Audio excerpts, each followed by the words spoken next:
Hi everyone, thanks for coming back for part 3. I'm going to try to just go ahead and finish going over this table over here, which reads at the top, grievous, sore, Obama, care, etch, beast, hand, right or right hand. Of course the mark of the beast would go in the right hand or in the forehead. I believe forehead comes up as well. Let me just go ahead and try it.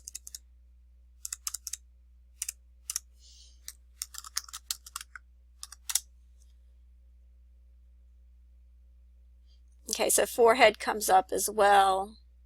You see the words head over here in the green. You see the word for over here in the yellow. And so we'll just go back to the previous one. Over here you had the word sore coming up at the top, and it's making every other letter of the word scourge. You see the letters S-O-R-E making the word sore. And then you have Obama here in the lavender, you have care in the bluish lavender, and then you have etch over here in the blue. And this all seems to form the image of a syringe or a hypodermic needle with the words in subjection coming up, making the point of the needle. And of course, if you take the word sub out, you have the word injection, and this would be an injection under the skin. So it would be an injection or an in subjection. And then the word subjection means to be under the rule of or the dominion of a sovereign. So whoever would take the mark would be in subjection of a sovereign. Okay, then you have the name Obama over here. And so I just pulled up another table that I had done where I had put in the word name, as in the name of the beast. And the word name comes up here in the blue.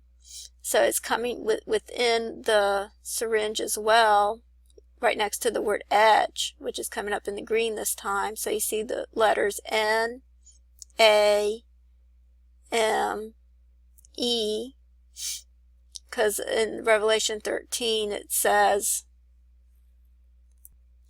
and that no man might buy or sell save he that had the mark or the name of the beast or the number of his name. And of course the number of his name would be the number 600,666, which is 666. So it would have to be one of those three things that someone would have to take. And then you see the word name is coming up right next to the word etch, which is the mark. It's coming up here in the blue. And then you have the word care over here as in Obamacare, forming the syringe, with the word injection over here forming the needle. And then you have the word beast over here in the green with the letters B, E, A, S, T. You have the word grievous over here in the red. And then if you go back to the original table, you have the word right over here coming up in the plain text, which is part of the word righteousness in the plain text. But you have the word right coming up here in the dark green, and then you have the word hand coming up here in the yellow. Okay, here's another table that I did on this same matrix, and this one reads grievous, Obama, lion, teeth, pit, open, gate, Baal, Islam. So I took out the word sore and I added in some of these other terms, and it's all still coming up in the same matrix in Hebrews 12, which I'll read in just a minute. But I'll go ahead and finish going over the terms first. And in this one, it's shifted over a little bit. You have Obama coming up here in the pink, and then you have the word open coming up here in the green with the letters O, P, E, N. You have the word pit coming straight up and down in the blue with the letters P, I, T. You have the word grievous here in the red. In the yellow, you have the word gate, which apparently that would open as well. The letters G, A, T, E. So you have the pit over here, and then gate over here, and then over here you have Baal, the word Baal coming up in the green with the letters B, A, L. Over here in the lavender, you have the word lion, and it's using the L in the word Islam, which is coming up in the plain text. I just happened to notice that was in the plain text, and so I put it in as a term so it would highlight it, but it's using the L in lion. And I just wanted to show you how the Antichrist is also depicted as a lion in Scripture, as well as the true Messiah is depicted as a lion, and then you have the false Messiah, which is also depicted as a lion. And even Obama himself likened himself to the Lion King. And I'll just show you over here, this is a video by Renee Moses that I've referenced before in one of my other videos, and I'll go ahead and just play a little bit of it over here.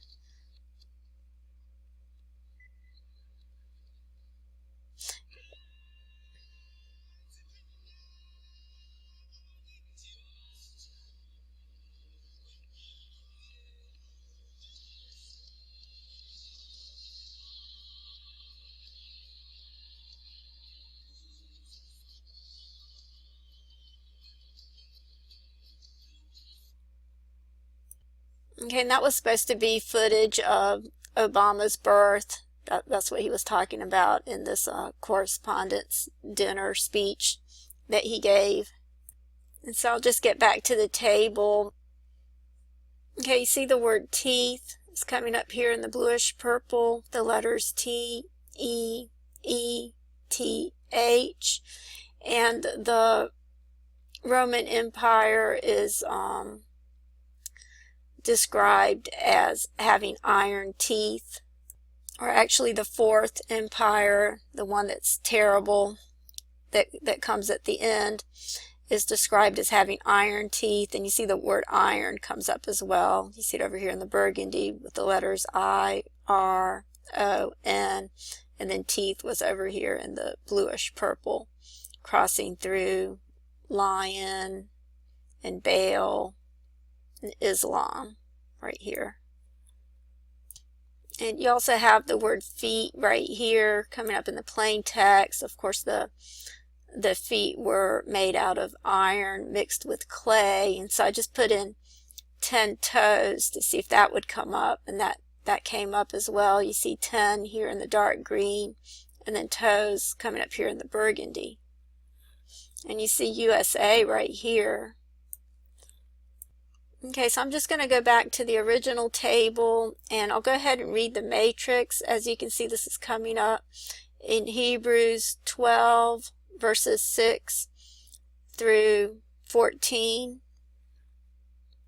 And that's interesting because that would be like 666 right here, because 6 plus 6 is 12, and then you have another 6. So that's the very first verse number that comes up in the original table. I just noticed that, but I'm going to go ahead and read it starting from verse 6, and it says, "For whom the Lord loveth, he chasteneth, and scourgeth every son whom he receiveth. It is for chastening that you endure. God dealeth with you as with sons." Actually, it says, "It is for chastening that you endure. God dealeth with you as with sons, for what son is there whom his father chasteneth not? But if you are without chastening, whereof all have been made partakers, then you are bastards and not sons. Furthermore, we had the fathers of our flesh to chasten us, and we gave them reverence. Shall we not much rather be in subjection unto the Father of spirits and live? This is to be in subjection to God, the Father of spirits, and live, as opposed to being in subjection to Obamacare and have death. I just wanted to point out the contrast of that. But then it goes on to say, for they indeed for a few days chastened us as seemed good to them, but he for our profit, that we may be partakers of his holiness. All chastening seemeth for the present to be not joyous, but grievous. Yet afterward it yieldeth peaceable fruit unto them that have been exercised thereby, even the fruit of righteousness. Wherefore lift up the hands that hang down, and the palsied knees, and make straight paths for your feet. That which is lame be not turned out of the way, but rather be healed. Follow after peace with all men, and the sanctification without which no man shall see the Lord. So as you can see, there's a lot of contrast in here, being in subjection to God the Father rather than being in subjection to what is probably most likely the Antichrist and the mark of the beast. And then you see USA coming up over here. I don't know if that's the same USA that I pointed out before. And then you see Islam coming up down here at the bottom. So you have USA and then Islam. And I believe there's also a contrast with this word chasteneth, because this word can be interpreted in a good sense as well as in a bad sense. And so I just wanted to show you that real quick. If you pull up the word chasteneth here in the Greek in verse 6, chapter 12, you see it's the Greek word bedevel. And this word, in a good sense, it means to instruct, as in to train a child. It actually comes from the word παιδί, which means child. It's where you get words like pediatrician from. And so this word means to train a child or to instruct a child, so it can be taken in a good way, but it can also be more severe, as in to mean to be scourged, and it can even mean to be tormented. And I'll just show you that real quick. Okay, here's the word pedevo. This is a Greek dictionary over here, Greek English dictionary on the internet. And as you can see, it has a range of meanings. It actually means to belabor, to trouble, to treat disrespectfully, to pester. And this word right here means to annoy. And I'll just show you this word in Google Translate. And I just want to say before I show it to you, the reason I was interested in this word is because it's actually coming up all over this text in several places, as you can see from where I read the matrix. It's just all over the text of this table. There's another one right here. Okay, so when you put this word in Google Translate, you see you come up with the word pester, which means the same as this word right here. But it also means this word, which is the word vasanizo in the Greek, which actually means to torture or torment. And over here in Revelation at 14, it says, whoever takes the mark of the beast, it says the same shall drink of the wine of the wrath of God, which is poured out without mixture into the cup of his indignation, and he shall be tormented with fire and brimstone in the presence of the holy angels and in the presence of the Lamb. And so this is important because this word chasten, which means torment, comes up all over this table. And I'm about out of time. So I just want to thank you all for watching this video, and God bless you all.